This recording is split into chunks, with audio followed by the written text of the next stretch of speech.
great. She also liked to tell them the plots of her favorite mystery novels.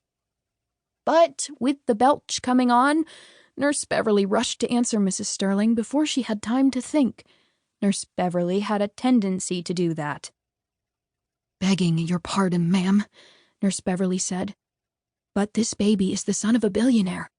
I'm guessing he himself became a millionaire just by being born. Of course he'll have some people around him who love him just for himself. You, of course, your husband. Probably at least one or two of his friends. But he'll also be surrounded by people who just want invitations to the best birthday parties in town. People who want to water ski on your family's private lake, or fly on your family's private jet. People who want to ride in the Porsche he gets for his 16th birthday. Nurse Beverly wondered if she'd gone too far, mentioning the private lake and the jet and the Porsche. Was she not supposed to know that the Sterlings owned a lake bigger than some countries?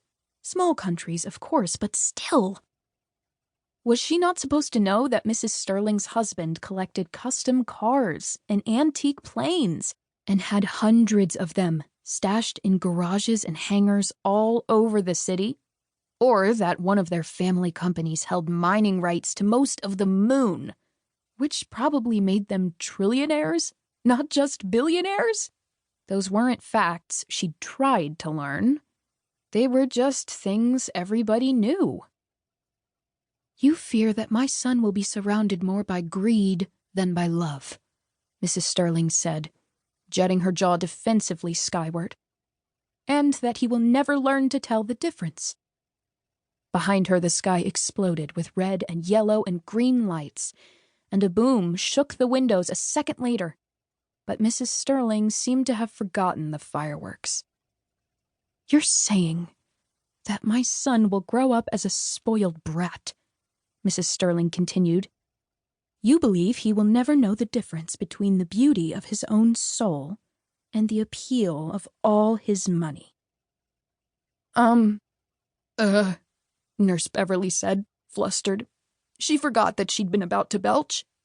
It was surprised out of her. Usually only babies seemed to understand her. But here was this woman who could still look beautiful mere hours after giving birth, who wore a silk robe that probably cost more than Nurse Beverly had earned in her entire life, and she seemed to be plucking thoughts straight from Nurse Beverly's brain, and then speaking them with fancier words. Mrs. Sterling gazed down at her son's tiny face. He puckered his lips at her, which might have been his first ever attempt at a kiss. Or it might have been his first practice for sucking. "My son will not grow up spoiled," Mrs. Sterling pronounced, as grandly as if she were the one in a fairy tale who got to foretell the future. "He will not be surrounded by greedy people. He'll always know that his own soul is more valuable than money." "Okay," Nurse Beverly said, because she'd learned at the very, very beginning of her career that it was unwise to make enemies of the women she worked for. Nurse Beverly generally did not think about what happened to the babies she tended past the advent of their first birthdays, but Mrs. Sterling was making her curious about Maximilian's future. It wasn't wise to linger on this dangerous topic, but Nurse Beverly asked another question anyway. "How do you think you're going to accomplish that?" "I know how," Mrs. Sterling said. She'd lifted her chin so high into the air now that it seemed to be pointing straight for the sky. "Maximilian will not grow up around other children at all. He'll have whatnots." 2. The narrator's aside. You know about whatnots, right? No?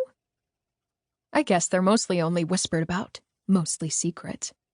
Unless you travel in certain circles.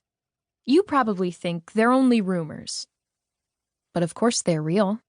And of course, like most things discussed only in whispers, there are dozens of ways of explaining them. Some say that the first rich parents who ordered the first set of whatnots remembered only two things from childhood: that kids can be mean, and that sticks, stones, and words can all hurt you. It's a little up in the